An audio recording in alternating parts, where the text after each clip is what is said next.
ఇక పాదయాత్ర ముగింపు సభ. సో మొన్న జరిగింది ఏంటి అంటే అది ఎవరికి తెలియదు. మొత్తానికి ఈరోజు ఒక సభ జరుగుతోంది. లోకేష్ది ఎవరు గుర్తించని యాత్ర అంటున్నారు. అయితే ఎవరి కోసం యాత్ర చేశారన్నది ప్రధానమైన క్వశ్చన్, బిగ్ క్వశ్చన్. ఏ అర్హతలు లేని చంద్రబాబుతో పాదయాత్ర చేస్తే ఎటువంటి మార్పు వచ్చింది అనేది తెలుగుదేశం శ్రేణులే చెప్పాల్సిన అవసరం ఉంటుంది. కుప్పంలో లోకేష్ అడుగు పెట్టగానే పాపం తారకరత్న కుప్ప కూలిపోయారు. ఇదే మాటని ఉద్ఘాటించారు మంత్రి అంబటి. ఇవాళ యువగళం ముగింపు సభకు 6 లక్షల మంది వస్తున్నారంటూ ఎల్లో కలరింగ్ ఇస్తోంది. ఇది దేనికి? జనాలు వచ్చేది పవన్ని, బాలకృష్ణ చూడడానికా లేకపోతే లోకేష్ని చూడడానికా? అతను చెప్పేది వినటానికా? సినిమా షెడ్యూల్ లాగా సాగిన ఈ యువగళం యాత్ర నిజంగా ఏ రకమైన పాదయాత్ర?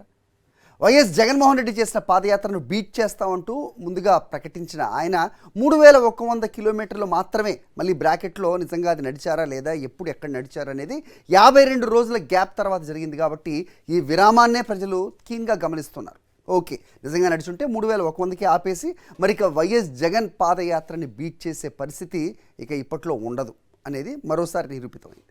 పాతకాలం సామెత సింగడూరెళ్ళి వచ్చినట్టే ఉందా లోకేష్ పాదయాత్ర అనేది అడుగుతున్నారు. సినిమా స్టార్లు ప్రచారం చేస్తే జనాలు వస్తారు కానీ ఓట్లు మాత్రం వేయరు అనేది అనేక సార్లు రుజువైంది. అది సాక్షాత్తు పవన్ కళ్యాణే చాలా సభల్లో చెప్తూ ఉంటారు, నన్ను చూడడానికైతే వస్తారు కానీ మీరు ఓట్లు వేయరు అనేది. సో ఈరోజు కూడా జరగబోయేది అదేనా? తెల్ల జెండాలు, పసుపు జెండాలు మోసుకొని ఎవరిని బలపరుస్తారు? పవన్ కళ్యాణ్ గ్యారంటీగా టీడీపీకి 100% సపోర్ట్ చేస్తున్నట్లే, కానీ జనసేన ఎవరిని బలపరుస్తుంది? ఈ క్వశ్చన్స్కి ఆన్సర్స్ ఎవరిస్తారు? మాట్లాడబోతున్నాం. కేఎస్ ప్రసాద్ గారు ప్రముఖ విశ్లేషకులు హైదరాబాద్ స్టూడియోలోనే ఉన్నారు. దువ్వాడ శ్రీనివాస్ గారు వైఎస్ఆర్సీపీ ఎమ్మెల్సీ జూమ్లో మనకు అందుబాటులో ఉంటారు. అలాగే చామంచి శ్రీనివాస్ గారు బీజేపీ అధికార ప్రతినిధిగా, ఆయన కూడా మనకి జూమ్లో అందుబాటులో ఉంటారు. ఒక్కసారి లోకేష్ పాదయాత్ర ఏ రకంగా సాగింది అనేది చూసే ముందు అంబటి రాంబాబు గారు ఏమన్నారో ఒకసారి విందాం.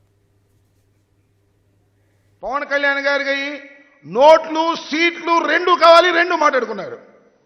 అప్పుడు అన్నాయన అన్నాడు. ఇప్పుడు ఒకసారి అన్నాడు, ఇప్పుడు అన్నాడు. రేపు వెళ్తున్నాడంట అక్కడికి. చంద్రబాబు నాయుడు గారి ఆహ్వానం మేరకు కిరాయి తీసుకొని యాంకరింగ్కు వెళ్లే స్థాయికి దిగజారిపోయినటువంటి జనసేన అధ్యక్షుడు పవన్ కళ్యాణ్ గారు గుర్తించమని మనం చేస్తున్నాం. ఒక అసమర్థుడైన కుమారుణ్ణి కనకపు సింహాసనమును ఎక్కించాలని ఒక శునకాన్ని ప్రయత్నం చేసే విధంగా తండ్రి ప్రయత్నం చేస్తుంటే, ఆ ప్రయత్నాన్ని, ఈ శునకాన్ని కనకపు సింహాసనమును ఎక్కించేందుకు మన ప్రబుద్ధుడు జనసేన పార్టీ అధ్యక్షుడు వెళుతున్నాడయ్యా. మీ స్థాయి అది. పవన్ కళ్యాణ్ గారికి నోట్లు, సీట్లు 2 కావాలి, 2 మాట్లాడుకున్నారు. అప్పుడు అన్నాయన అన్నాడు. ఇప్పుడు ఒకసారి అన్నాడు, ఇప్పుడు అన్నాడు. రేపు వెళ్తున్నాడంట అక్కడికి. చంద్రబాబు నాయుడు గారి ఆహ్వానం మేరకు కిరాయి తీసుకొని యాంకరింగ్కు వెళ్లే స్థాయికి దిగజారిపోయినటువంటి జనసేన అధ్యక్షుడు పవన్ కళ్యాణ్ గారు గుర్తించమని మనం చేస్తున్నాం. ఒక అసమర్థుడైన కుమారుణ్ణి కనకపు సింహాసనమును ఎక్కించాలని ఒక శునకాన్ని ప్రయత్నం చేసే విధంగా తండ్రి ప్రయత్నం చేస్తుంటే, ఆ ప్రయత్నాన్ని, ఈ శునకాన్ని కనకపు సింహాసనమును ఎక్కించేందుకు మన ప్రబుద్ధుడు జనసేన పార్టీ అధ్యక్షుడు వెళుతున్నాడయ్యా. మీ స్థాయి అది. రైట్.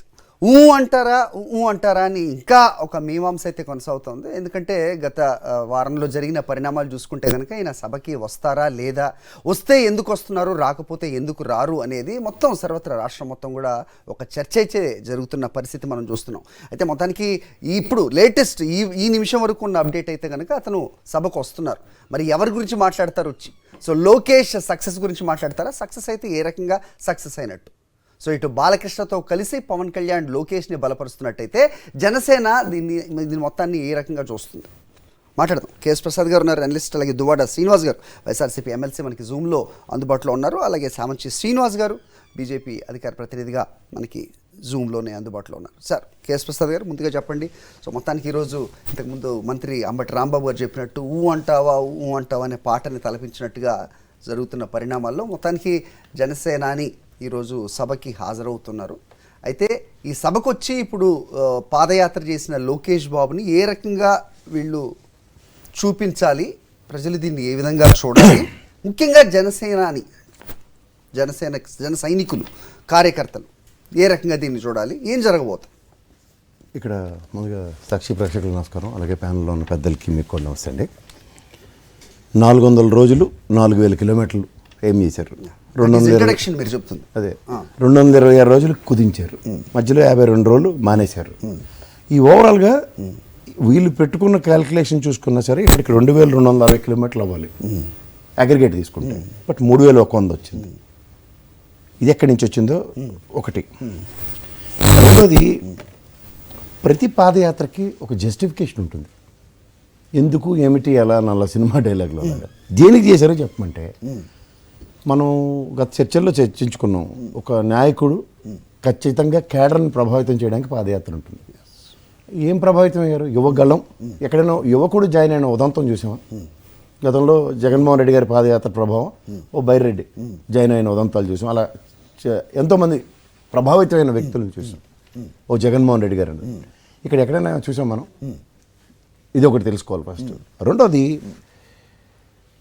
మొత్తం పాదయాత్రలో గతంలో జగన్మోహన్ రెడ్డి గారి పాదయాత్రలో తెలుగుదేశం మేనిఫెస్టోని ఇలా పట్టుకొని, these are all the failures of Telugu Desam, వీళ్ళు మీకు ఇచ్చిన మాట నిలబెట్టుకోనందుకు అధికార మార్పు కావాలని ప్రజల్లోకి వెళ్ళాడు ఆయన. వాళ్ళు తీసేశారు వెబ్సైట్ నుంచి, ఆ భయానికి తీసేశారు. ఇప్పుడు ఇవాళ ఈయన కుప్పం నుంచి మొదలెట్టినట్టుకున్నాడు. ప్రతి నియోజకవర్గంలోనూ అదే పనిగా ఈ ప్రభుత్వాన్ని, జగన్మోహన్ రెడ్డి గారిని పరుష భాషలతో మాట్లాడడం తప్ప ఇంకేమైనా అవుట్కమ్ డెరైవ్ అయ్యాం.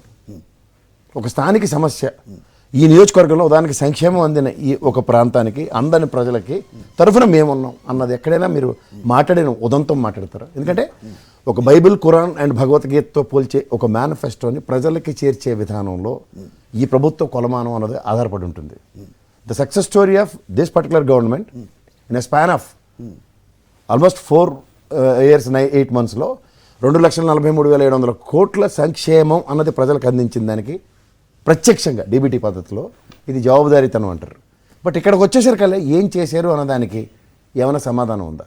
తర్వాత తెలుగుదేశం ఫ్యాక్షన్ నిర్మూలించేసింది అని చెప్పిన దగ్గర ఒక రెడ్ బుక్ ఒకటి పట్టుకొని దాంట్లో పేర్లు రాసుకుంటూ తంతాం, పొడుస్తాం, బట్టలోడ తీసి పరిగెట్టేస్తాం, చెమిడీలు తీసేస్తాం అనే భాష మాట్లాడే వీళ్ళిద్దరికీ ఏ ప్రాతిపదిక మీద వాళ్ళు ఒక డయాస్ని పంచుకొని, ఓకే, ఏ ప్రవచనాలు చెప్పడానికి వాళ్ళు ఇచ్చేసారు. The success story of this padayatra, the purpose ఇది అన్నది చెప్పిన ఒక ఉదంతం చెప్పమానండి. రెండోది, ఈయనకి జనాలు రారు, అది వాస్తవం.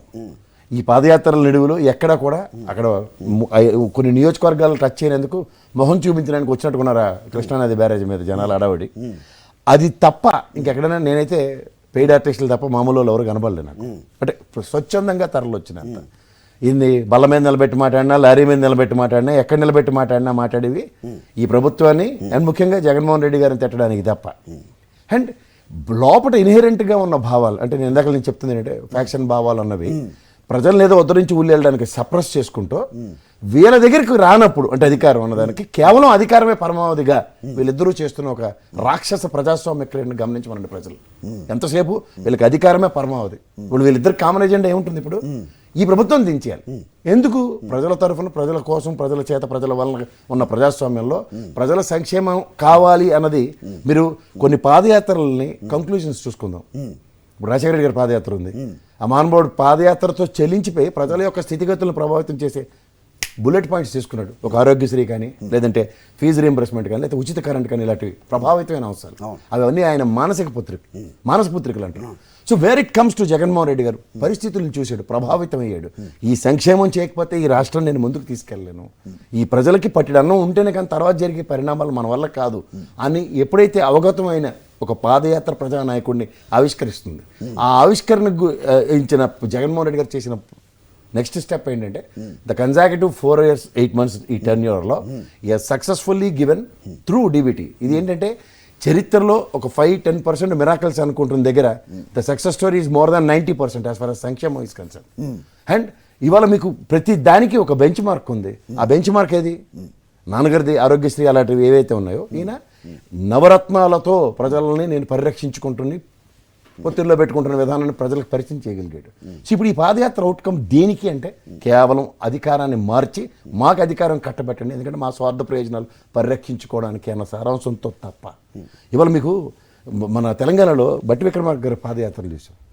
ఆ పాదయాత్ర కంక్లూజన్లో రాహుల్ గాంధీ గారు వచ్చి ఇదంతా ఒక మొమెంటం ఫ్లేరప్ అవుతుందంటే పొంగులేటి గారు జాయినింగ్ సభ అయింది. జాయినింగ్లో ఏం చేస్తారండి, ఎవరి ప్రతిభా పాట వాళ్ళు ప్రదర్శించుకోవడానికి ప్రయత్నిస్తారు. So crowd has come. So దీన్ని మ్యాచ్ చేయడానికి కాంగ్రెస్ శ్రేణులు సమాయత్తం అవడానికి ఉపయోగపడ్డాయి.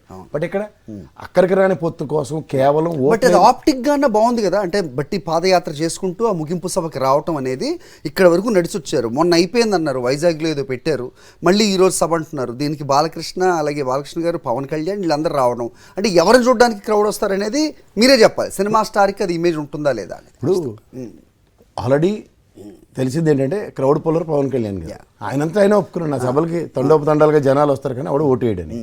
వాట్ మేక్స్ డిఫరెన్స్ అనేది మనం ఆలోచించుకోవాల్సింది.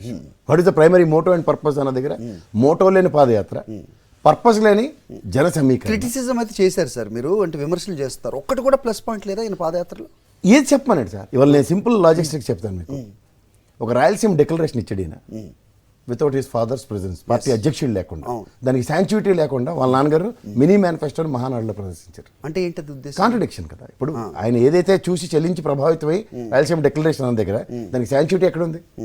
తదనంతరం జరిగిన మహానాడులో ఇది ఈ పాదయాత్ర యొక్క ప్రభావం తెలుగుదేశం అబ్జర్వ్ చేసింది, ఇవి బుల్లెట్ పాయింట్స్ నేను ఇందులో ఇన్కార్పొరేట్ చేస్తున్నాను ఈ మేనిఫెస్టోలో అన్నది ఒకటి చెప్పమనండి. అపార్ట్ ఫ్రమ్ దట్ ఇవాళ ఆ రెండింటికి కూడా శాంక్చుయిటీ లేకుండా అధికారమే పరమావధిగా ఇవాళ జరుగుతున్న ఈ సభ, ఈ నెక్స్ట్ కంటిన్యూషన్ పాదయాత్ర, తర్వాత నెక్స్ట్ జరిగిన పరిణామం వీళ్ళిద్దరు పార్టీల పొత్తు అన్న దగ్గర మళ్ళీ వీళ్ళిద్దరు కూర్చుని సభకు నమస్కారం అని మళ్ళీ మేనిఫెస్టో రాసుకుంటున్నారు. So what is the primary motto? నేను ఇందాక నుంచి మాట్లాడుతుంది అదే. Again and again they are reiterating whatever need to be done అన్న దగ్గర ఒక క్లారిటీ లేదు వాళ్ళకి, ఓన్లీ అంబిగ్యూటీ ఉంది. ఆ అంబిగ్యూటీ నుంచి ప్రజల్ని ఏం పరిరక్షించగలుగుతారు అది ప్రజలు ఆలోచించుకోవాల్సిన విషయం. ఎందుకంటే ఒక మాటకి కట్టుబడడం అన్నది ఏంటంటే నేను ఈ అంశాలతో ప్రభావితమై ఇది నా మేనిఫెస్టోగా నేను ఆచరిస్తాను అని చెప్పిన ఉదంతానికి, నెక్స్ట్ జరిగిన మహానాడులో జరిగిన పరిణామానికి, తదనంతరం జరిగిన ఉమ్మడి మేనిఫెస్టో పరిణామాలకి ఎక్కడైనా ఒక అలైన్మెంట్ ఉందా? మీరేమనుకుంటున్నారు సార్, ఎలా విశ్లేషిస్తారు? ఈ రోజు ఏదన్నా ప్రకటన రాబోతుందా ఈ ముగింపు సభలో? అంటే పవన్ కళ్యాణ్ ముఖ్యమంత్రినో లేకపోతే చెరిసగం పంచుకోబోతున్నావనో అలాంటిది ఏమైనా ఉంటుందా? 60 సీట్లు ఇవ్వబోతున్నావనో 70 సీట్లు ఇవ్వబోతున్నావనో అలాంటిది ఏమైనా ఆశించారు? 60 గ్యారెంటీ జన సైనికులు 60 గ్యారెంటీకి ఇస్తారు. ఎందుకంటే 45 సీట్లలో జీవితంలో తెలుగుదేశం గెలవలేదు 19 పార్టీ పుట్టిన కాడి నుంచి. ఆ 45 ఈ 10-15 బట్టి చేసిన అరవడికి 15 ఉండవా. సో ఓవరాల్గా 60 అయితే ఇచ్చి మమా అనిపిస్తారు. ఏదంటే మీరు చెప్పేదాన్ని బట్టి ఎక్కడైతే అది వదులుకోవాల్సిందన్న సీట్లు ఇస్తారా? ఇస్తారు. అవి ఇచ్చి మొహాలు కూడా వీళ్ళే ఇస్తారు. ఇక్కడ ఒకటి కొంటే ఒకటి ఫ్రీ అన్నట్టు పొత్తు పెట్టుకునేందుకు నాయకులు ఫ్రీ. ఇవన్నీ క్లస్టర్స్లోంచి మీరు గమనించగలిగితే ఈ బీజేపీ థర్డ్ అంపైర్ రోల్ ఎందుకు ప్లే చేస్తుందో ఒకసారి గమనించండి. ఎన్డీఏ పొత్తులో ఉన్నది జనసేన పార్టీ, ఎన్డీఏకి అక్కర్లేని తెలుగుదేశం. కానీ ఎన్డీఏలో పొత్తులో ఉన్న పార్టీ అతనికి నచ్చినట్టుగా విధి విధానాలు రచించుకుంటున్నప్పుడు ఈ సైలెంట్ స్పెక్టేటర్ లాగా ఈ బీజేపీ పార్టీ ఎందుకు నిశ్శబ్ద పాత్ర వహిస్తుంది? ప్రతిపక్ష పాత్ర వాళ్లే పోషిస్తున్నారంటూ నిన్న పురంధేశ్వర్ గారు మాట్లాడారు. మీరేమో అసలు వాళ్ళ పాత్ర లేదంటారేంటి? అలా కాదండి, నేను టాకింగ్ అబౌట్ పొత్తు. ప్రతిపక్ష పాత్ర అందరూ పోషించేస్తారు. మీకు తెలుసు తెలీదు, కేఏ పాల్ కూడా పాటించేశారు ప్రతిపక్ష పాత్ర. బట్ అవుట్కమ్ చెప్పమంటున్నా. రైట్. శ్రీనివాస్ గారు చెప్పాలి. దువ్వాడి గారితో మాట్లాడే ముందు శ్రీనివాస్ గారు మీరు కూడా మీ వ్యూ చెప్పండి. ఈరోజు ముగింపు సభ అంటున్నారు. సో ఇక్కడ తెలుగుదేశం జనసేన కలిసి ముగింపు సభలో పాల్గొంటున్నాయి. ఇక్కడ కూడా అఫ్ కోర్స్ బీజేపీ లేదు. ఇంకా క్లారిటీ మరి ఎప్పుడు వస్తుందో తెలియదు. సో ఎలా చూస్తున్నారు మీరు? ఏంటి మీ కమెంట్? నా దృష్టిలో ఇది పాదయాత్ర ఒక కామెడీ యాత్ర సార్. ముందుగా ప్యానలిస్టులకి మీకు నా హృదయపూర్వక నమస్కారాలు తెలియజేస్తున్నాను.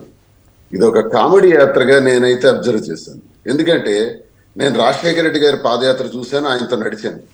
అలాగే జగన్మోహన్ రెడ్డి గారి పాదయాత్ర చూశాను, ఆయనతో నడిచాను.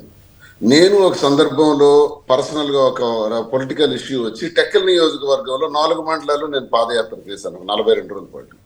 నాకున్న ఎక్స్పీరియన్స్ ఏంటంటే పాదయాత్ర అనేది లీడర్ గా మనం ఎక్స్పోజర్, ప్రజల మధ్యలో గుర్తింపు సంపాదించడానికి పాదయాత్ర బాగా పనికొస్తుంది.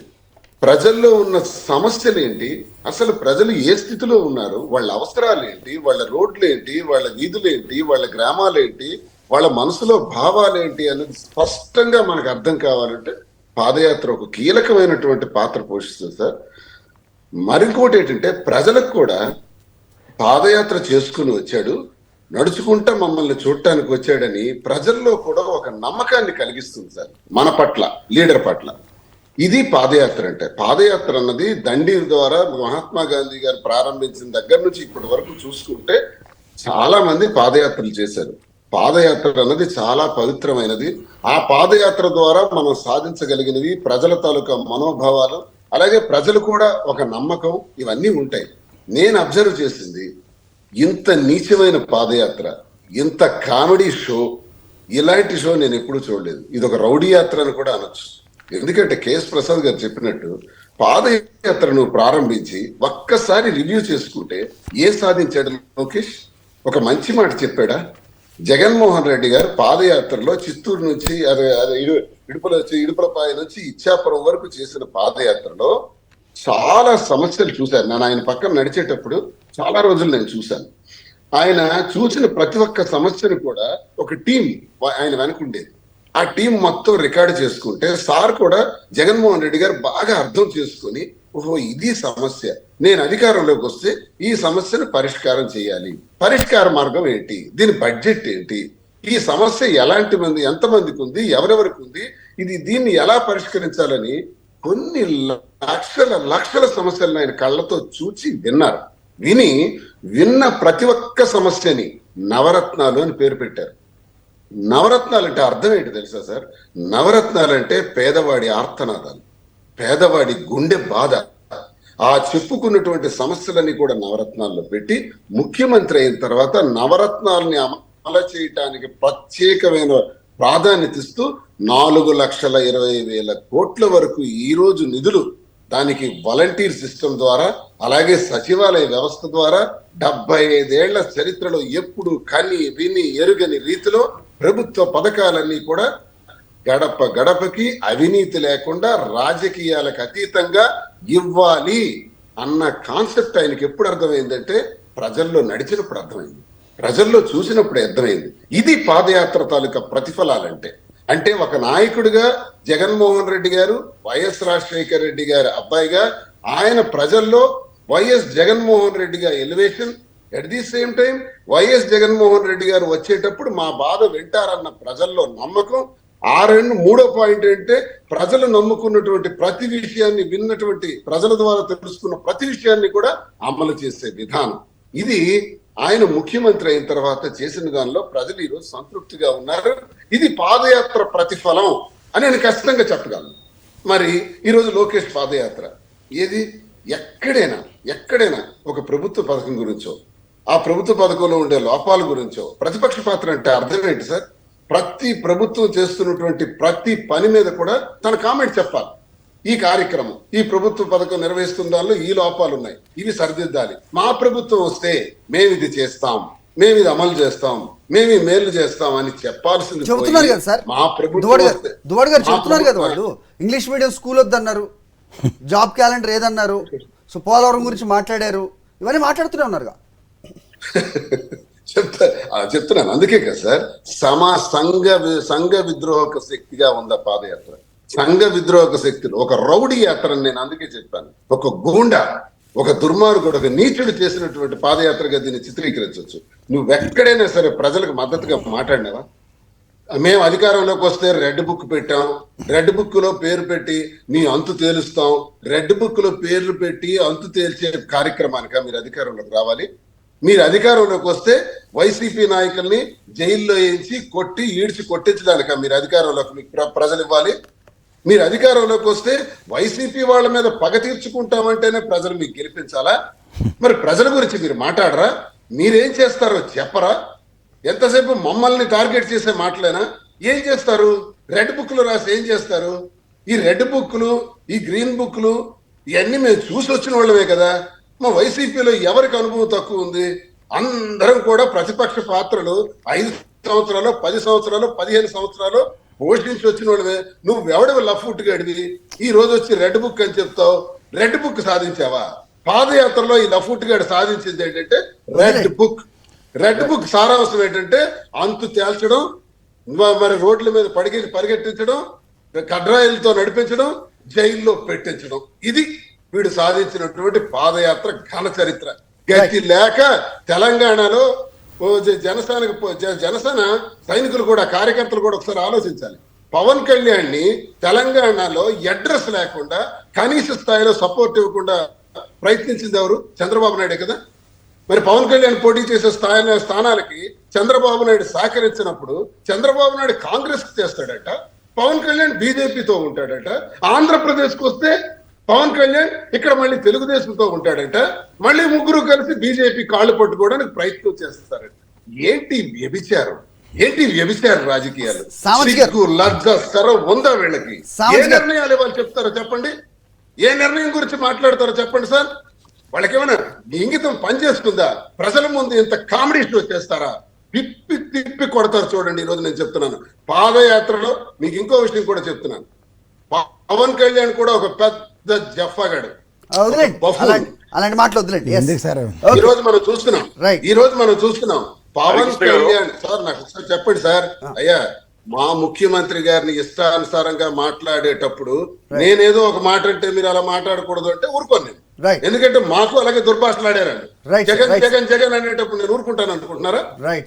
నా రక్తం కూడా ఉడికిపోతుంది, నేను ఊరుకోను. అందుకే సార్ పవన్ కళ్యాణ్ మీరు అలాగే అంతమంది సభ పెట్టి తిట్టండి, పబ్లిక్ ప్లాట్ఫామ్ మీద ఎందుకు బయట ఆంధ్రప్రదేశ్ లో ఎలా ఉంది వ్యవహారం? రాజకీయ వ్యవహారాలు మారుతున్నటువంటి పరిస్థితుల్లో అధికారంలో ఉన్నటువంటి ప్రభుత్వం కావచ్చు, అధికార పార్టీ యొక్క దాని యొక్క ప్రభావం రోజు రోజుకి క్రమేపీ తగ్గిపోతోందని చెప్పడానికి అనేక రకాల ఉదాహరణలు ప్రతిరోజు తెర మీదకి వస్తున్నాయి. జగన్ మోహన్ రెడ్డి యొక్క నాయకత్వం మీద నమ్మకం లేకుండా ఒక్కొక్కరు జారుకునేటువంటి పరిస్థితి, ముఖం చాటేస్తూ ఉన్నటువంటి జగన్మోహన్ రెడ్డి గారు ఇవాళ బుజ్జికిచ్చేటువంటి పరిస్థితికి నెలకొనింది. అంతేకాకుండా నా ముఖం చూసి నా సమర్థత మీద, నా నాయకత్వ లక్షణాల మీద ఓట్లు వేసి గెలిపించారే తప్ప ఎమ్మెల్యేలు ఎవరు కూడా తమ సొంత ప్రభావంతో వాళ్ళ యొక్క ప్రభుత్వం గెలవలేదని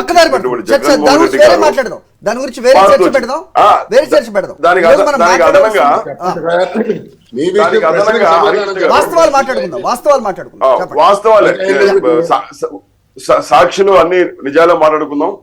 దానికి అనుగుణంగా కొనసాగింపుగా మరింత దిగజారిపోతుందని చెప్పడానికి ఇందాక వైసీపీ ఎమ్మెల్యే గారు మాట్లాడుతున్నటువంటి పరుషమైనటువంటి పదజాలం దీని కారణంగా వీళ్ళు ఫ్రస్ట్రేషన్ లో ఉన్నారు. ఫ్రస్ట్రేషన్ లో ఉన్నారు అని చెప్పడం కోసం ప్రశ్నించరా? నీకు పవన్ కళ్యాణ్ దుర్భాషలు వినబడలేదా? పవన్ కళ్యాణ్ కృష్ణ గారు ఇప్పుడు వీళ్ళు ఫ్రస్ట్రేషన్ లో ఉన్నారు. ఎన్నికలు సమీపించే కొద్దీ మరింత జాగరూకతతో, మరింత సంయమనంతో ప్రజల దగ్గరికి వెళ్ళి తాము చేసిన మంచి పనులు చెప్పే ప్రయత్నం చేయాలి తప్ప ఈ రకంగా రాజకీయాల్లో దుర్భాషలు ఆడితే మానసిక స్వాంతన కుదురుతుందేమో కానీ ఖచ్చితంగా ప్రజల మనసులో మాత్రం ఉన్నటువంటి క్రెడిబిలిటీ కోల్పోతారు. ఇది అనుభవం కూడా వచ్చింది. అయితే ఇవాళ భారతీయ జనతా పార్టీ, హరికృష్ణ గారు, భారతీయ జనతా పార్టీ ఆంధ్రప్రదేశ్ లో రెండు అంశాల ప్రాతిపదికన పురంధేశ్వరి గారి యొక్క నాయకత్వంలో మేము విరివిగా ప్రజలతో మమేకమవుతున్నాము. మొట్టమొదటి ఏదైతే నవరత్నాల పేరుతో జగన్మోహన్ రెడ్డి అధికారంలోకి రావడము, నవరత్నాలను పూర్తి స్థాయిలో అమలు చేయకపోవడము, ఇచ్చినటువంటి ప్రతి హామీని దాంట్లో వైఫల్యం చెందినటువంటి విధానాన్ని ప్రజల మధ్యకి వెళ్ళడం. ఒక్కసారి ఇప్పుడు మీరు మాట్లాడే మాటకి శాంక్టిటీ ఎప్పుడు వస్తుందంటే సార్, ఒక పార్టీ పాదయాత్రలోనో లేకపోతే ఎన్నికలకు ముందు ఒక మేనిఫెస్టో ప్రకటించి దాన్ని ప్రజలకి కనబడకుండా వెబ్సైట్ నుంచి తొలగించినప్పుడు మీరు మాట్లాడి ఉంటే మీకు శాంక్టిటీ ఉంటుంది. రెండోది, సెక్రటేరియట్ గోడల మీద మేనిఫెస్టోని ఒక బైబిల్లానో ఖురాన్నానో గీతలాగానో ప్రచురించి ప్రతిరోజు వెళ్ళి వచ్చే క్రమంలో ఎన్ని మనం అమలు చేసాం, ఎన్ని ఇంకా చేయాల్సి ఉంది అని ప్రతిరోజు చూస్తున్న వైసీపీ ఏ రకంగా మేనిఫెస్టో అమలు పరచలేదని మీరు అంటారు. మీరు అన్నారు కదా, దానికి మీరు ఆన్సర్ చేయాలి. ఏం అమలు అవ్వలేదనేది మీరు చెప్పాలి. సెకండ్ థింగ్, ఇప్పుడు మనం మాట్లాడేది యువగళం పాదయాత్ర, ఆ తర్వాత జరుగుతున్న ఈ బేరసారాలు జనసేన తెలుగుదేశం మధ్య. దీంట్లో బీజేపీ ఎక్కడుంది అనే ప్రశ్న వస్తుంది. బీజేపీ శ్రేణులు కూడా మీకు చాలామంది ఉంటారు, ఓకే మీ ఎప్పుడు 1% 2% వచ్చిందని మిమ్మల్ని ఎవరి డిస్కౌంట్ చేసే పరిస్థితి లేదు. ఎందుకంటే నార్దర్న్ పార్ట్లో మీకు మొన్న జరిగిన 3 రాష్ట్రాల్లో కూడా మీకు వచ్చిన ఓట్లు సీట్లు అందరు చూసిన వాళ్ళే. అలాంటి ఆంధ్రప్రదేశ్లో ఏమైపోతుంది? నిన్న కూడా నేను అడిగాను బీజేపీ ప్రతినిధిని, మీరు ఇచ్చే స్థానంలో ఉన్నారా, తీసుకునే స్థానంలో ఉన్నారా సీట్లు? అది కదా మీరు ఆలోచించాల్సిన అవసరం. ఇప్పుడు 2 అంశాలు హరికృష్ణ గారు. మేనిఫెస్టోలో ఉన్నటువంటి అంశాలు ఏవేవి వైఫల్యం చెందాలంటే మొత్తం కూడా వైఫల్యం చెందింది. మద్యపాన నిషేధం దగ్గర నుంచి, సిపిఎస్ రద్దు దగ్గర నుంచి, జాబ్ క్యాలెండర్ దగ్గర నుంచి, రైతుల సమస్యల దగ్గర నుంచి, రైతులకు 12,500 రూపాయలు ఏటా ఇస్తామని చెప్పిన దగ్గర నుంచి, 3,000 రూపాయల పెన్షన్ దగ్గర నుంచి ప్రతి విషయంలో కూడా ఈ ప్రభుత్వం వైఫల్యం చెందింది. అదే సమయంలో భారతీయ జనతా పార్టీ ఒక క్రియాశీలకమైనటువంటి ప్రతిపక్ష పాత్ర, నిర్మాణాత్మకమైనటువంటి పాత్ర పోషిస్తుందని చెప్పడానికి కేంద్ర ప్రభుత్వం నరేంద్ర మోడీ గారి నాయకత్వంలో దేశవ్యాప్తంగా అమలు చేస్తున్నటువంటి పథకాలు, అదనంగా ఆంధ్రప్రదేశ్ కి ఇస్తున్నటువంటి పథకాలు, నిధుల యొక్క వివరాలను ప్రజలకు తెలియజేసేటువంటి క్రమంలో మేము విరివిగా ప్రజలతో మమేకమయ్యే దాంట్లో బిజీగా ఉంది భారతీయ జనతా పార్టీ కేడర్ మొత్తం కూడా. ఇవాళ కేవలం రాజకీయాల కోసం ప్రతి మాటకు ఓటుకు అదే విధంగా సీట్లకు లింక్ పెట్టడం కాకుండా ప్రజల యొక్క సంక్షేమం, ఆంధ్రప్రదేశ్ యొక్క అభివృద్ధి అనేటువంటి ప్రధానమైనటువంటి లక్ష్యంతో, అదే మా సంకల్పంతో భారతీయ జనతా పార్టీ పనిచేస్తూ ముందుకెళ్తుంది. అయితే మీరు అడిగిన రెండో ప్రశ్న ఏదైతే ఉందో, ఇవాళ అండర్స్టాండింగ్స్ అను లేక పొత్తు భారతీయ జనతా పార్టీ ఎక్కడుందని నిజంగా మీకు తెలుసు. ఇవాళ భారతీయ జనతా పార్టీ ఎక్కడుందనేటువంటి ప్రశ్న మీకు ఉత్పన్నమవుతుందంటే భారతీయ జనతా పార్టీ యొక్క ప్రస్తావన ఇక్కడ నిర్ణయాత్మక పాత్ర పోషించబోతోంది అనేది విషయం ఉంది కాబట్టి మీరు అడుగుతున్నారు. నేను అంటున్నాను అది కనబడట్లేదనే అడుగుతున్నాం సార్, ఆవేదనతో అడుగుతున్నారు చాలా మంది అడుగుతున్నారు. ఏంటి బీజేపీ ఇక్కడ తెలంగాణలో చూసుకుంటే 32 స్థానాల్లో మేము పోటీ చేస్తామన్న జనసేనని వాళ్ళకి వాస్తవ పిక్చర్ చూపించి మీరు 8 స్థానాలు ఇచ్చారు. ఆంధ్రప్రదేశ్ లో ఏం జరగబోతోంది? ఇది కదా క్వశ్చన్. నిజమే, ప్రజలు ఆవేదనతో ఉన్నారు. ప్రత్యామ్నాయ సమర్థవంతమైన అవినీతి రహిత పాలన కావాలనేటువంటి ఆవేదనతో ఉన్నారనే విషయాన్ని మీ ద్వారా నేను తెలుసుకుంటున్నాను, నాకు తెలుస్తుంది. అయితే ఇదే క్రమంలో పవన్ కళ్యాణ్ గారు భారతీయ జనతా పార్టీతో పొత్తులో ఉన్నారనే విషయాన్ని మేము చెబుతున్నాము, వారు కూడా చెబుతున్నారు. అయితే జనసేన వెళ్లి వాళ్ళ టీడీపీతో కలవడము, టీడీపీ నిర్వహించేటువంటి బహిరంగ సభలో పాల్గొనడము, ఇవన్నీ కూడా గమనిస్తూ ఉన్నాం. అయితే సరైనటువంటి సమయంలో రాజకీయ పరమైనటువంటి నిర్ణయాలు తీసుకోవడానికి మాకు సరైనటువంటి వేదిక ఉంది, సమర్థవంతమైనటువంటి పొరపాటు చేశారా కాదా చెప్పండి. మీరు మేల్కొని మీరు నిజంగా కథన రంగంలో దూకేసరికి ఆలస్యం జరిగిపోయింది, అవునా కాదా? ఇప్పుడు కూడా ఇంకా ఎంతకాలం రాజకీయాల్లో కథన రంగము ఆలస్యం అంటూ ఏముండదండి. ఎప్పటికప్పుడు ప్రజలు గమనిస్తూనే ఉంటారు. ప్రజలు మాత్రమే వింటున్నారు అని అనుకోవడం పొరపాటు. ప్రజలు అందరి విషయాలు, అన్ని సమస్యలు అన్నింటినీ ఉన్నారు. ఇవాళ మేము వికసిత భారత్ సంకల్పన యాత్ర అనే పేరుతో గ్రామాల్లో తిరుగుతున్నాం. మేము నేరుగా కలిసి మాట్లాడుతుంటే ఇక్కడ అమలవుతున్నటువంటి పథకాలు, దాన్ని ఇస్తున్నటువంటి మోడీ గారు, బీజేపీ మీరన్నట్టే ఆవేదనతో మరింతగా బీజేపీ శ్రేణులు ఎందుకు ఇంకా మౌనంగా ఉంటుంది? అక్కడ అసలు మొత్తం 2 స్థానాలతో ప్రారంభమైన బీజేపీ ప్రస్థానం ఈరోజు యావత్ దేశంలో ఒక మెజారిటీ ఉన్న పార్టీగా, ప్రపంచంలోనే అతిపెద్ద రాజకీయ పార్టీగా ఉన్న బీజేపీ ఎందుకు ఆంధ్రప్రదేశ్లో జనసేనని కట్టడి చేయలేకపోతుందనో, లేకపోతే అసలు ఒక క్లారిటీ ఇవ్వలేకపోతుంది, ఓ రోడ్ మ్యాప్ ఇవ్వలేకపోతుంది అనేది ఆవేదనతో ఉన్నది బీజేపీ శ్రేణి అని చెప్తున్నాను నేను. నిజమే హరికృష్ణ గారు, మీరు అన్నట్టు భారతీయ జనతా పార్టీకి ఉన్నటువంటి నాయకత్వం కావచ్చు, సమర్థత కావచ్చు, అనుభవం కావచ్చు, ఎన్నికల వ్యూహాల విషయంలో మాకు ఆంధ్రప్రదేశ్ అతీతమేం కాదు, ఎగ్జంప్షన్ ఏం కాదు. ఆంధ్రప్రదేశ్ భారతదేశంలో భాగమే. అన్ని సందర్భాల్లో అన్ని రాష్ట్రాలు ఎలాగైతే భారతీయ జనతా పార్టీ అధికార దిశగా నడుస్తుందో, ప్రజలకు మమేకమవుతుందో, ఆంధ్రప్రదేశ్ కూడా అదే విధంగా జరగబోతుంది. దానికి అవసరమైనటువంటి వ్యూహాలతోనే అంతర్గతంగా మాట్లాడుకు మేము ప్రజలతో మమేకమవ్వడం, ప్రజలను చైతన్యపరచడము, జరుగుతున్న నష్టాన్ని పూడ్చడానికి భారతీయ జనతా పార్టీ నాయకత్వం యొక్క ఆవశ్యకతను తెలియచేయడము, మేము వస్తే ఇప్పుడు చేస్తున్నటువంటి పథకాలు మరింతగా ముందుకు తీసుకెళ్తామని, మేము ఇస్తున్నటువంటి నిధుల యొక్క వివరాలు చెప్పే ప్రయత్నం చేస్తున్నాం అంటున్నాం. ప్రతి పూట, ప్రతి చోట, ప్రతి మాట రాజకీయాలే కాదు, జన సంక్షేమం కావాలి. ఆంధ్రప్రదేశ్ యొక్క అభివృద్ధికి అస్సలు శిస్సలైనటువంటి వాస్తవంతో కూడుకున్నటువంటి అంకెలతో, సంఖ్యలతో కూడుకున్నటువంటి వివరాలు, అంటే 3 లక్షల కోట్ల రూపాయల రహదారుల నిర్మాణం, ఆ రకంగా ప్రతి అంశం పట్ల చైతన్య పరుస్తూ ప్రజలతో మమేకమవుతున్నాం. మీరు అన్నట్టు రానున్నటువంటి తక్కువ సమయంలో, సమీప భవిష్యత్తులో భారతీయ జనతా పార్టీ మీరు కోరుకున్న విధంగానే సరైనటువంటి నిర్ణయం తీసుకుంటుంది.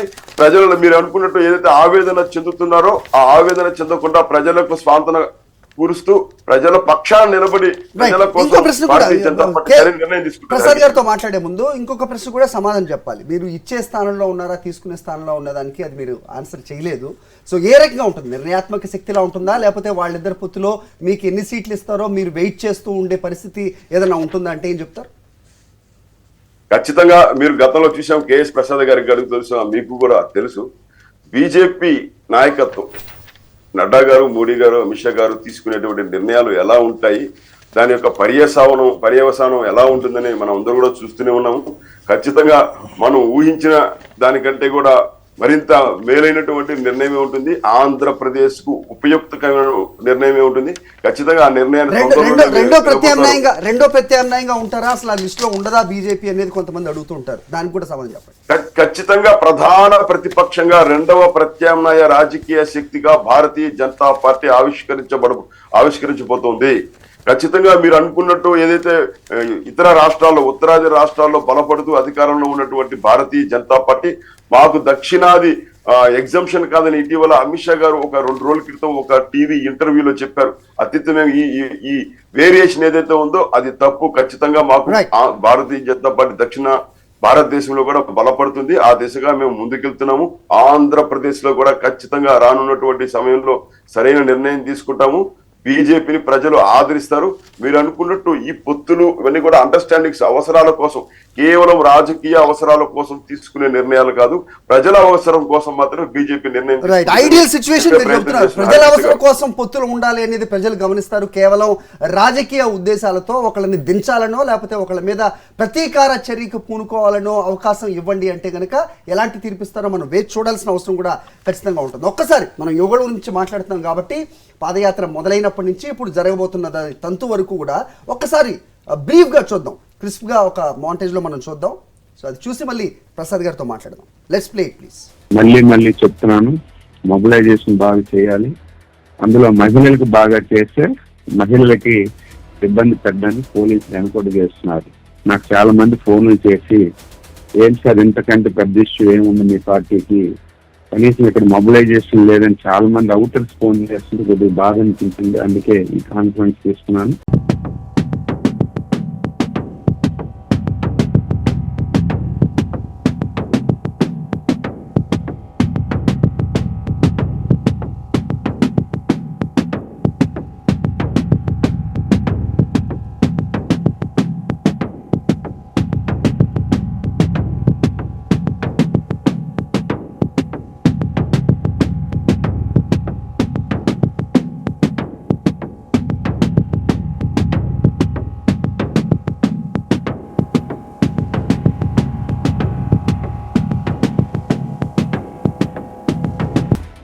జిస్ట్ చూస్తే కనుక అది పాపం పాదయాత్ర మొదలు పెట్టడం ఏంటి, పాపం తారక రత్న అనే ఆయన కుప్ప కూలిపోవటం, ఆ తర్వాత జరిగిన ప్రహసనం అంతా మనం చూసాం. సో చివరికి ఎప్పుడు అంటే అసలు నన్ను టెక్నికల్గా పట్టుకునే సమస్య లేదు, ఎవరు నన్ను ముట్టుకోలేరు అన్న చంద్రబాబు నాయుడు గారు ఆధారాలతో సహా దొరికిపోయి 52 రోజులు జైల్లో ఉన్న పరిస్థితి. ఇదంతా కూడా యువగళంలో ఈ పాదయాత్ర డ్యూరింగ్ దిస్ పాదయాత్ర జరిగి ఇది చరిత్రలో ఈ రకంగా మాత్రం నిలిచిపోయిన పరిస్థితి మనం గమనిస్తూ ఉన్నాం. సో ఏ రకంగా చూడాలి సార్? వెనకటికి పాత సినిమాల్లోనూ ఐరన్ లెగ్ శాస్త్రి గారు అని ఒక ఆయన ఉండేవాడు సినిమాల్లో. కరెక్ట్గా అప్పటిదాకా ఒక మంచి రిథంలో జరుగుతుంది, ఆయన రాగానే మొత్తం ఎలా అవుతుందో అన్నదానికి ఇతనే నిదర్శనం. బై ద టైమ్ ఈ step in to the party, అక్కడి నుంచి మొదలైన ఇవన్నీ గమనిస్తే ఈవెన్ పాదయాత్ర ఇనిషియేషన్లో కూడా ఆ తారకరత్న గారిని కోల్పోవడం, అతను నాకు మంచి మిత్రుడు కూడా. అండ్ ద సబ్సిక్వెంట్ పరిణామాల్లో మీరు ఇందాక చెప్పినట్టు మకుటం లేని మహారాజులాగా ఏ కేసులో ఎందుకు పెట్టారో ఏం లేకుండా ప్రతిదీ స్టే మీద ఉన్నా, స్టే ఆర్డర్ ఉన్నా సరే, లేకపోతే బెయిల్ మీద ఉన్నా సరే ప్రజలకు ఏమీ తెలిసేది కాదు. ప్రతిసారి ఈ రాజకీయ క్షేత్రంలో నా అంత అచ్చాని పచ్చపోసి ఇంకెవరు లేరని చెప్తున్న చంద్రబాబు నాయుడు గారికి ఫస్ట్ ఎవర్ టైం ఒక డెంట్ అంటారు. This is the case. ఈ కేసులో బెయిల్ మీద ఉన్నారు, ఈ కేసులో బెయిల్ కోసం యాంటిసిపేట్ చేస్తారని ప్రజలకి పరిచయం చేయబడ్డారు. సో దీంట్లో ఏమవుతుందంటే the purpose and success story of దీంట్లో సక్సెస్ని ఇంకే రాజకీయ నాయకుడికి లేనిది నాకుంది అని ప్రూవ్ చేస్తుంది చరమాంకంలో తగిలిన మచ్చ. సో ఇవన్నీ వై ఇట్ ఈస్ హ్యాపెనింగ్ అంటే మనకు నోరు మంచిగా ఉంటే ఊరు మంచిగా ఉంటుంది అంటారు. ఇది all happen in the presence of Lokesh. అది అప్పటి నుంచి జరుగుతున్న ఈ తదనంతర పరిణామాల్లో మీకు నెగిటివిటీకే ప్రొవోకింగ్ యాటిట్యూడ్తో, ఎందుకంటే రాజకీయ క్షేత్రంలో ఫ్లెక్సీలు అన్నవి ఒక వ్యక్తిని ప్రజెంట్ చేయడానికి ఎంతో ఉపయోగపడుతూ ఉంటాయి. ఎందుకంటే వీళ్ళవైనా వాళ్ళవైనా సరే ఒకళ్ళు చింపుకున్న దగ్గరే పొరపోచలు వస్తాయి. ఎందుకంటే వీళ్ళు కరెక్ట్గా టైంకి వచ్చే టైంకి అతను ఎదురుగా కనబడకపోవడం. కానీ ఇది చిన్నపిల్లలు ఉడికిపోతాను అంటారు చూడండి, పక్క పేజీ చింపడానికి, స్కూల్లో వాడి పెన్సిల్ లాక్కోవడానికి, ఇలాంటి వాటికి ఎక్కువ ఫోకస్ చేస్తారు. సినిమా స్టార్ల మధ్య జరిగేది అది కూడా ఈ పోస్టర్లు చింపడాలు, వాటికి పేడలు కొట్టడం, దీని నుంచి ఈడుగు బాధపడడం, ఇలాంటివన్నీ చూస్తూనే ఉన్నాం. కానీ ఇది ఫస్ట్ ఎవర్ టైం అని నేను అన్ను. కానీ ఇది కొంచెం ఉద్రేకభరితమైన వాతావరణాలకి తెరలేపుతున్నాయి. ఇవన్నీ దేనికంటే ప్రొవోకింగ్ యాటిట్యూడ్ ఉంటే ఫ్రస్ట్రేషన్ పాలిటిక్స్ జరుగుతున్నాయి. ఇందాక మా శ్రీనివాస్ గారు సామంత్ గారేమో మన ఫ్రస్ట్రేషన్ లో వైసీపీ ఉన్నారంటారు. అదే చెప్తున్నాను. ఫ్రస్ట్రేషన్ పాలిటిక్స్ ఎప్పుడు వస్తాయంటే ప్రజలకి నేను వెళ్ళే ముందు నేనేంటి అన్నది ప్రజలకి ప్రజెంట్ చేసుకున్నాం అనుకోండి, మన పని చాలా సులువు అవుతుంది. You cannot present your self as a person. అప్పుడు ఏమవుతుందంటే ఆ పర్సెప్షన్లో నీకు ఎంతసేపు ఒక అంబిగ్యూటీతోనే డ్రైవ్ అవుతూ ఉంటాం. ఏమనుకుంటాడు వాడు, దాన్ని డామినేట్ చేయడానికి ఏం చేస్తారంటే మనలో ఉన్న విపరీత బుద్ధిని బయటికి తీస్తాం. అదర్వైజ్ ఇప్పుడు నేను నా పార్టీ ఈ విధి విధానాలతో రేపు మేము మార్పు మీకు ఈ విధంగా ఇవ్వబోతున్నాం అన్న చెప్పిన ఉదంతాలు చూస్తాం. కానీ ఈ ప్రభుత్వాన్ని ఆడిపోసుకుంటూ అందుకని మాకు ఇవ్వండి, ఇది నీ ప్రాస్పెక్టివ్లోనే నువ్వు మాట్లాడుతున్నావు. ఇది ప్రజల ప్రాస్పెక్టివ్ అవునో కాదా అన్న విషయంలో కనీస అవగాహన కూడా లేదు. ఎందుకు లేదు? సంక్షేమానికి ఎందుకు పెద్ద పెట్టేసింది ఈ ప్రభుత్వం అన్న దాని మీద మీరు కనుక నిశ్చితంగా గమనించగలిగితే దట్ ఈస్ ఎంతవరకు రిక్వైర్మెంట్. ఈ నవరత్నాల పథకాలు ప్రజలకి ఎందుకు అందుతున్నాయి, ఎందుకు తీసుకుంటున్నారు అన్న విషయంలో అవగాహన ఎవరికి లేదు. ఎందుకంటే హుదూద్ తిత్లీ తుఫాన్ తర్వాత రోడ్లు వేసారు, పెట్రోల్ బంకులో పెట్రోల్ కొట్టాడు, ఇదే కథలు చెప్పాలి. కాదు, ఈ పెట్రోల్ బంకులో ఉన్న పెట్రోల్ని వాడుకోవడానికి వీడి దగ్గర సామర్థ్యం ఏదైనా ప్రశ్నకి సమాధానం లేదు. ఇవాళ సామర్థ్యాన్ని చేయూత పథకంగా ప్రభుత్వం అందిస్తున్నప్పుడు ఆ సామర్థ్యంతో సమాజంలో అప్లిప్మెంట్ జరుగుతుంది. ఆ అప్లిప్మెంట్కి జస్టిఫికేషన్ ప్రజలు ఎస్ ఈ ప్రభుత్వం మాకు సంక్షేమం చేసిందని చెప్తున్న దగ్గర మీరెందుకు చేయలేపారు? ఎందుకంటే అభివృద్ధి పరమావధిగా చెప్తున్న ఈ కథలకి వీళ్ళు చేసిన అభివృద్ధికి ఏమీ లేదనే శూన్యానికి ఇచ్చిన సమాధానం 23 స్థానాలు. మళ్ళీ మేము వస్తేనే అభివృద్ధి చేస్తాం, మాతోనే అభివృద్ధి జరుగుతుందన్న చరిత్రలో అభివృద్ధి ఇంత సంతరించుకున్న గ్రేటర్ హైదరాబాద్లో వీళ్ళ ఫిజికల్ ప్రెజెన్సే లేదు. అంటే మీరు లేనప్పుడే అభివృద్ధి జరుగుతుంది, అభివృద్ధి చేస్తున్నాం అని కథలకి మాత్రం ఎందుకు పరిమితం వాళ్ళ దగ్గర వాళ్ళకి సమాధానం లేక చేస్తున్న మాటలు. ఇందాక శ్రీనివాస్ గారు చెప్తూ సార్ రైతులకి ఇస్తుంది ఎంత ఇచ్చారంటే కేంద్ర రాష్ట్ర ప్రభుత్వాల సమన్వయం అంతే వాళ్ళు 13,500 కోట్లు ఇవ్వబడుతుంది సార్. 13,500 ఒక్కొక్క రైతుకి ఇస్తున్నారు. మీ వాటా ఉంది దాంట్లో, ఆంధ్రప్రదేశ్ వాటా ఉంది. ఇప్పుడు మీరు ఇవ్వకుండా ఉన్నప్పుడు ఆ ఫిగర్ జస్టిఫై అవ్వకపోతే మీరు నేను చెప్పొచ్చు. కానీ ఓవరాల్గా మీరు ఇక్కడ ఉన్న రాష్ట్ర ప్రభుత్వం రెండు కలిపి సమన్వయపరుచుకొని ఆ 13,500 రూపాయలు ఇస్తున్నప్పుడు రైతులకి ఇంకా ఈయన ఇవ్వలేదని మాట్లాడడం నేను ఊహించక అందంది. అలాగే సిపిఎస్ రద్దుకి ఆల్టర్నేటివ్ క్రియేట్ చేయకపోతే అప్పుడు మాట్లాడాలి. అలాగే ప్రత్యామ్నాయం క్రియేట్ చేసిన లెక్కర్ పాలసీలో రాష్ట్ర ఖజానాకు ఉండే ఏకైక ఆదాయ వనరు కింద దాన్ని అభివర్ణిస్తున్న దగ్గర దాన్ని డైల్యూట్ చేసుకుంటూనే వచ్చారు కదా. అంతేగాని రాత్రి పరివర్తన చెందిపోయి అంచెల వారీగా నిర్మూలించే కార్యక్రమంలో ఎన్ని షాపులు కుదించబడ్డాయి చూడమనండి. అండ్ బ్రెవరేజ్ కార్పొరేషన్కి ఉన్న స్టాటిస్టిక్స్ చూస్తే గత సమ్మర్లోకి ఈ సమ్మర్లకి కంపేర్ చేస్తే బీర్ కన్జంప్షన్ ఎంత తగ్గిందో చూడండి ఒకసారి. సో ఇవన్నీ ప్రత్యక్షంగా కనబడుతున్నప్పుడు రాత్రి మిమ్మల్ని లెక్కర్ మానిపించేస్తాను రీహాబ్ సెంటర్లో జాయిన్ అయినోడే మళ్ళీ బయటకు వచ్చి ఆ ప్రవర్తన ఎలా ఉందో తెలుస్తున్న ఈ సమాజంలో ఓవర్ నైట్ పరిణామాలు ఎలా సంతరించుకుంటాను ఊహిస్తున్నారు శ్రీనివాస్ గారు. మీలాంటి వాళ్ళకే అంతగా మాటలు మాట్లాడుతున్నారు మీరు. ఇది గమనించండి. రైట్. సో ఈ జనసేన ఈ జాయింట్ ఆపరేషన్ గురించి షణ్ముఖ వ్యూహం అంటున్నారు కదా. ఈ షణ్ముఖ వ్యూహంలో ఎవరి మేనిఫెస్టో అంశాలు ఎవరి ఉంటాయి? 12లో 8 వాళ్ళవి ఉంటాయా, వీళ్ళ 4 ఉంటాయా? నేను ఎందుకు అడుగుతున్నానంటే ఇప్పుడు జనసేన కార్యకర్తలు కానీ లేకపోతే ఒక సామాజిక వర్గాన్ని రిప్రజెంట్ చేయడానికి వచ్చిన ఒక నేతగా ఆయన్ని చూపించిన నేపథ్యంలో ప్రస్తుతం వాళ్ళ పరిస్థితి ఏంటి? మొన్న హరిరామ జోగి గారు రాసిన లేఖ పరమార్థం ఏంటి అంటే ఏం చెప్తారు సార్? ముందు ఫస్ట్ ఆఫ్ ఆల్ తెలుగుదేశంలోనే సమన్వయం లేదు, మళ్ళీ జనసేనతో సమన్వయ పరుచుకునే దగ్గర జనసేనకి ఆల్రెడీ బీజేపీతో సమన్వయం ఉన్న అనిశ్చితే తప్ప వాస్తవానికి మీరు దగ్గర చూడండి. రాయలసీమ డిక్లరేషన్ ఇచ్చిన లోకేష్కి మేనిఫెస్టోలో పెట్టే ఒక బుల్లెట్ పాయింట్ కూడా లేని మహానాడు మేనిఫెస్టో. ఎందుకంటే ఆయన పార్టీ అధ్యక్షుడు what ever he says that is president. So ఇలా దగ్గర వాళ్ళ పార్టీలో పాదయాత్ర సారాంశం రాయలసీమ డిక్లరేషన్కే దిక్కుదేవాలని లేనప్పుడు వీళ్ళిద్దరూ కలిపి ఒక సమన్వయ కమిటీ ఏర్పాటు చేసుకుని మా కామన్ మేనిఫెస్టో ఇంకా చెప్పకుండా ఇలాంటి స్టేజ్ మీద చెప్తారు అంటే నేనైతే ఊహించుకోలేను. సర్ప్రైజ్ ఏమి ఉండదా ఈరోజు సాయంత్రం? ఎందుకు సర్ప్రైజ్ ఉంటుంది? ఇప్పుడు పవన్ కళ్యాణ్ ముఖ్యమంత్రి అనే అవకాశం ఇప్పటికే ఉండదంటారా సార్? ఇప్పుడు దాన్ని ఏమంటారు, మగవాళ్ళు షేవింగ్ క్రీమ్ లేకపోతే దీంట్లో గడ్డం గీసుకుని రేజర్లు ఇలాంటి అడ్వర్టైజ్మెంట్లు ఉంటాయి. అందులో ఒక అమ్మాయి ప్రెజెన్స్తోనే ఆ అడ్వర్టైజ్మెంట్ ఉంటుంది. దానికి సంబంధం ఏంటన్న విషయంలో కేవలం మార్కెటింగ్ చేయడానికి మాత్రమే ఆ ప్రోడక్ట్కి ఆ అమ్మాయితో అడ్వర్టైజ్మెంట్ ఇప్పించారన్నది మనం గ్రహించగలగాలి. అలాగే విలువలేని వస్తువైన విలువలేని పాదయాత్రకి విలువ కల్పించే పవన్ కళ్యాణ్ బాలకృష్ణ ప్రెజెన్స్ కింద దాన్ని అభివర్ణించాలి. ఒక మార్కెటింగ్ ప్రోడక్ట్ని పంపుకొట్టి పైకి లేపే కార్యక్రమానికి ఒక బాలకృష్ణ గారిని పవన్ కళ్యాణ్ గారిని స్టేజ్ మీద పెట్టి ఓ మనోరంజక కార్యక్రమాన్ని రెక్త కట్టిస్తారు, అంతకన్నా ఇంకేం లేదు. ఎందుకంటే పాదయాత్ర పోనీ 226 రోజులు నడిచారో మీరు చెప్పినట్టుగా 3,100 క్వశ్చన్ మార్క్ మీరు ఏ రకంగా పెట్టారో అదంతా నడిచింది అతను కాబట్టి అతని సభగా ఉండాల్సింది వీళ్ళెందుకు రావటం అక్కడికి అనేది ఒక ప్రధానమైన క్వశ్చన్. సార్ అగ్రిగేట్ ఆయన నడిచిన దానికి 13.1 కిలోమీటర్లు ఎంత నడాలండి? ఇవన్నీ స్టాటిస్టిక్స్ చెప్పడానికి ఏముంది, ఆ పిరమిడ్లు కట్టుకుని వెళ్ళిపోవడం కదా, నాది 1000 కిలోమీటర్లే 2000 3000 రైట్. దువ్వాడు గారు సో చెప్పండి. సో ఈ రోజు సాయంత్రం జరగబోతోంది ముగింపు సభ. దీనికి బస్సులు ఇవ్వట్లేదంటూ ఒక రకమైన గోల చేస్తూ ఉన్నారు, ప్రత్యేక రైళ్లు మాట్లాడారు. ఆ ధనం ఎక్కడి నుంచి వచ్చిందని మంత్రి గారు అంబటి రాంబాబు గారు క్వశ్చన్ కూడా చేసిన పరిస్థితి కనిపిస్తోంది.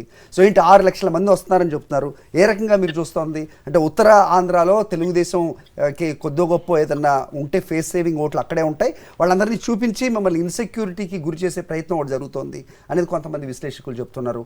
మీరు ఏ రకంగా చూస్తారు? ఉత్తరాంధ్రలో వీళ్ళు ఏదో సాధిస్తారన్నది అది అద్భుత కల్పన సార్. ఉత్తరాంధ్రలో పాదయాత్ర ఎండ్ చేయడానికి వాళ్ళు చేసే ప్రయత్నాల్లో ఉత్తరాంధ్ర నుంచి ఎటువంటి సపోర్ట్ కూడా వాళ్ళకి రాదు.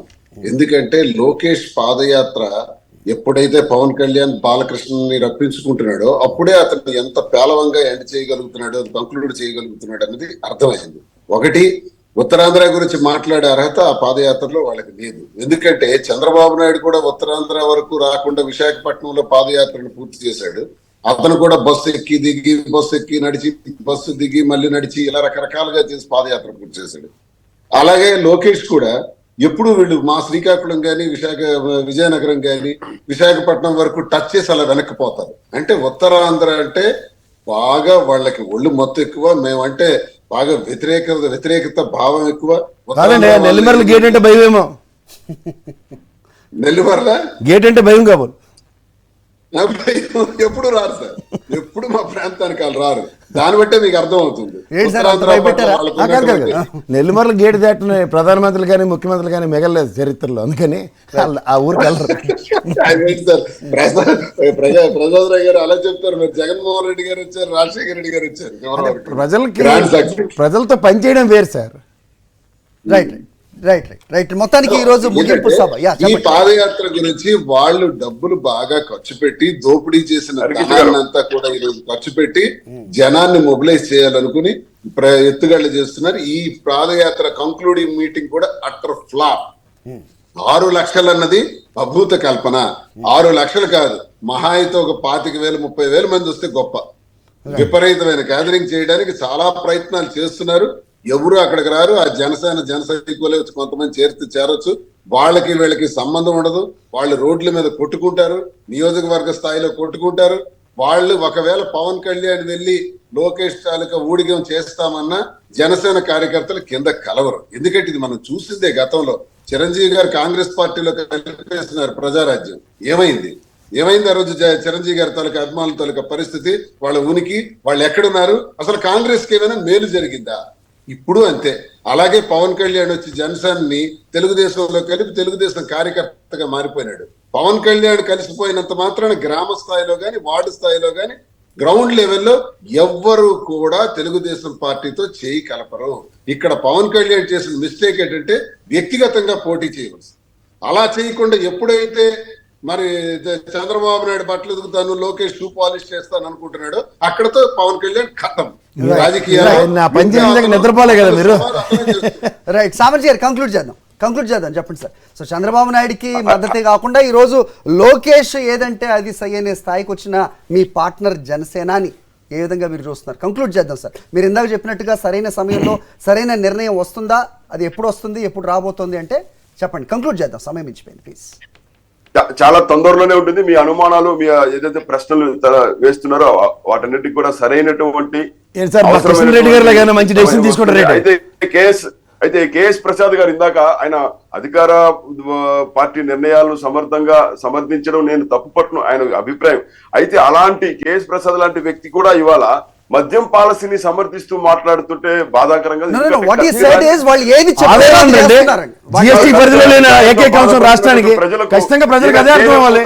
మాటలతోటి తేనె పూత లాంటి మాటలతోటి దాన్ని ఏదో సరిదిద్దే ప్రయత్నం చేస్తారు. ఖచ్చితంగా ప్రజలు తీక్షణంగా ఎదురు చూస్తున్నారు.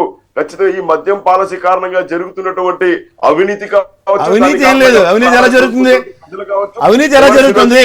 బ్రెవరేజ్ కార్పొరేషన్ త్రూగా తీసుకున్న అప్పుకి పణంగా పెట్టినప్పుడు అవినీతికి తాస్కారమే లేదు. అక్కడ ఏం మాట్లాడుతున్నారు? ఈ రోజు ఉత్పత్తిదారులు ఎవరు? దాని యొక్క కాంట్రాక్ట్ ఎవరి చేతిలో ఉంది? దాని యొక్క నాణ్యత మద్యము హానికరం కాదు, ప్రాణంతం కాదు. ఇప్పుడు మద్యం పక్కన నిషేధించండి, ఉన్నటువంటి గుజరాత్లో రాష్ట్రాలతో లాగా. పోల్చి చూస్తే ఇక్కడ దేశవ్యాప్తంగా. దొరికేటువంటి బ్రాండ్లు, దాని యొక్క తయారీ, దాని కారణంగా ప్రాణాలు Right. మీరు నలభై. ఏదైనా మాట్లాడండి. పేద మీరు ప్రజలను పురంధేశ్వరి గారు చెప్పినట్టు వ్యతిరేకించినటువంటి జరుగుతే నిర్ణయాన్ని మీరు ప్రపంచం సమర్థించడం విప్లవంతో కారణంగా సమానం చేసి ఉంటారు. క్రెడిబిలిటీ కోల్పోతారు. ఎవరు credibility ఇప్పుడు ఇలాంటి కోల్పోయారు? మాటల ఎందుకు వల్ల కోల్పోతారు? ఇప్పుడు పేద ప్రజల పక్కన నిలబడండి. మీరు చెప్పి అబద్ధాల పునాదుల మాటలకి ఎవరు నమ్మి మోసపోరండి. 5 లక్షల మంది చనిపోయారని చెప్పింది మీ పురంధేశ్వరమ్మ గారు. కానీ మీరు పేద ఎక్కడైతే ప్రజలు చెప్పారు? ఇవాళ చూశారు. ఇప్పుడు 30 కిషన్ రెడ్డి గారు రూపాయలు తీసుకుంటే నిర్ణయం తీసుకుంటారేమో కనుక్కోండి ఒకసారి పురంధేశ్వరి గారు. Right. చెప్పండి ఎలక్షన్ తర్వాత. Right. నాకు దమ్ముడికి పనికిరాని పవన్ కళ్యాణ్ మాకు అక్కర్లేదు. కాదండి. చేతనైతే కాదండి. ఆ statement 3% ఇప్పించండి. నిషేధిస్తామన్నారు. ఎక్కడ నిషేధించారు? పక్క రాష్ట్రంలో చూడండి, ఇక్కడ ఎవరు ఇచ్చారు? చూడండి. పేద ప్రజల యొక్క ప్రాణాలతో రైట్ రైట్ సమయం మించిపోయింది. ఈ చర్చ మళ్ళీ పెడదాం. ఇది చాలా సార్లు మాట్లాడాం, మళ్ళీ ఒకసారి పెడదాం. లిక్కర్ పాలసీ మీద ఏం చెప్పింది వైసీపీ పార్టీ అధికారంలోకి రాకముందు?